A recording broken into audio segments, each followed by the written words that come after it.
Doubles and coffee. You know, sometimes in a quagmire of evil, depression, immorality, lack of integrity, and lack of leadership, sometimes I just feel good to be a Trinbagonian because certain events take place that make you feel proud, that remind you of how we live as a people, that we are melting pot, and how we vote is not how we party. Justice Avalon Quinlan Williams gave a judgment.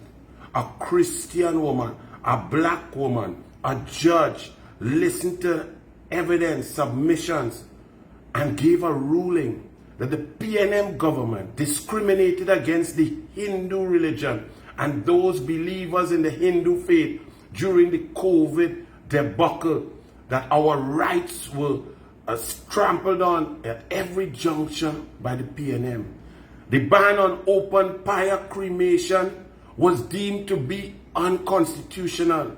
Roshan Parasram, a man who was celebrated by the Pnm for going against science, for doing what the Pnm said, for discriminating, for oppressing, for giving laws and rules and regulations that made no sense, that went contrary to science.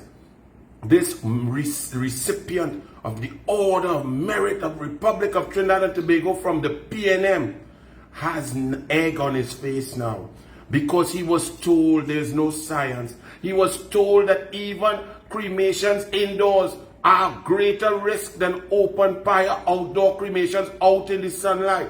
But he just continued to implement the oppressive, discriminatory practice and decisions of the Pnm, who had usurped control because of this pandemic that was attacking the world.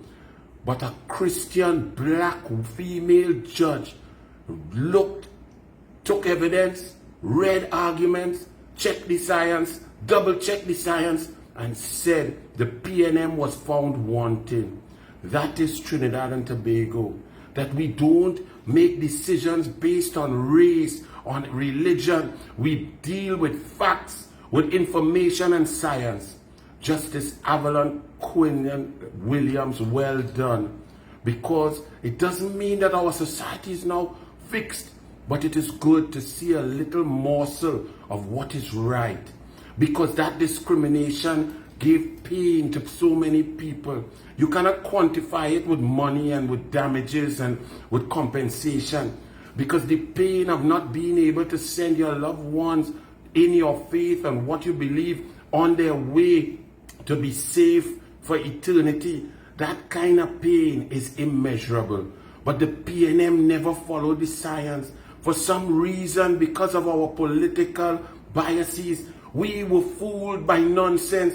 There was no testing for the first 5 or 6 months before the election. Only 4,820 tests, less than 0.02%. Yet they were talking about a curve. They were making decisions to keep open groceries and air-conditioned outlets, food outlets, while shutting down beaches and rivers and outdoor sales people, market sellers, vendors, and doublesmen. All of this was contrary to science. The borders were open. The oppression of keeping people outside of the country, not being able to come home, and even though they were citizens born here, bred here, birth paper, passport, all of these decisions were 1, nonsensical, 2, not based on science, 3, unconstitutional and oppressive. That is the Pnm. And now you have a judgment. The truth may travel slowly, but it surely comes.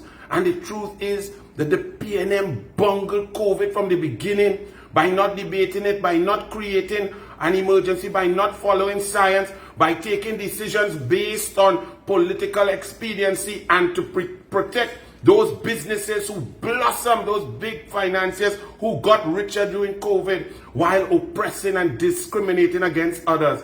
This judgment is a slap in the face of ROWLEY, the Pnm cabinet that pretends that they are a national party when they use their power to hurt others, to oppress others, and to discriminate against others.